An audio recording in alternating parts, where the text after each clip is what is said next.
చరిత్రలో చాలామంది మునులు ఋషులు కాలజ్ఞానం చెప్పడం జరిగింది. కానీ వారందరిలో బ్రహ్మం గారి కాలజ్ఞానానికి చాలా ప్రత్యేకత ఉందని చెప్పాలి.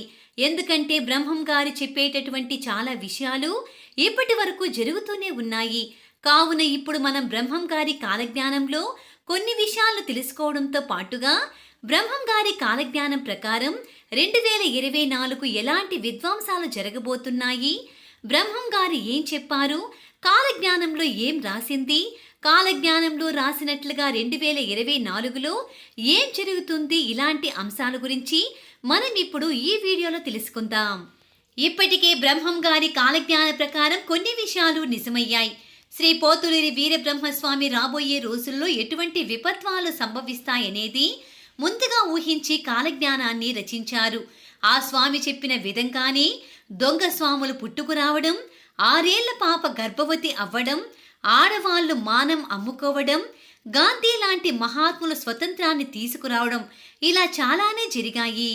అయితే బ్రహ్మం గారు కాలజ్ఞానాన్ని ముందుగానే రచించారనే విషయం మనందరికీ తెలిసిందే.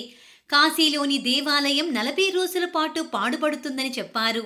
అలాగే నీళ్లతో విద్యుత్ దీపాలను వెలిగిస్తారని చెప్పారు. ఎద్దులు, గుర్రాలు, గాడిదలు అవసరం లేనటువంటి బండ్లు నడిపిస్తారని కూడా చెప్పారు. వీధి బొమ్మలు రంగులు పూసుకొని రాజ్యమేలుతాయని, రాసుల కాలం ముగుస్తుందని, ప్రభుత్వాలు ఏర్పడతాయని చెప్పారు. అలాగే జనసంఖ్య విపరీతంగా పెరుగుతుందని కూడా చెప్పారు. అలాగే అడవి మృగాలు గ్రామాలు, పట్టణాలకు ప్రవేశించి మానవుల ప్రాణాలు తీస్తాయని చెప్పారు. అయితే కాలజ్ఞానంలో బ్రహ్మం గారు చెప్పినట్లుగానే పైవన్నీ కూడా నిజంగానే జరిగాయి. ఇంకా జరగాల్సినవి చాలా ఉన్నాయి. 2024లో అక్రమ సంబంధాలు విపరీతంగా పెరిగిపోతాయని, అవి హత్యలకు దారితీస్తాయని బ్రహ్మం గారు కాలజ్ఞానంలో చెప్పారు. అలాగే అన్ని వ్యవసాయ భూములు ధాన్యాన్ని ఉత్పత్తి చేయలేవు.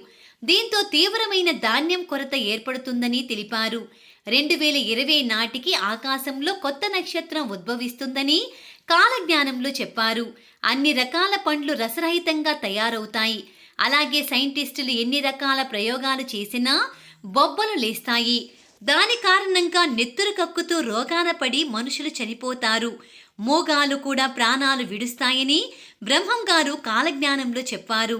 రాబోయే రోజుల్లో కృష్ణానది కనకదుర్గ అమ్మవారి ముక్కు పొడకను అందుకుంటుందని చెప్పారు. అంటే జలప్రలయం ఏర్పడి భూకంపం వచ్చే అవకాశాలు ఉన్నాయని చెప్పవచ్చు. దీని కారణంగా నాగార్జున సాగర్ డ్యాం పడిపోతుంది.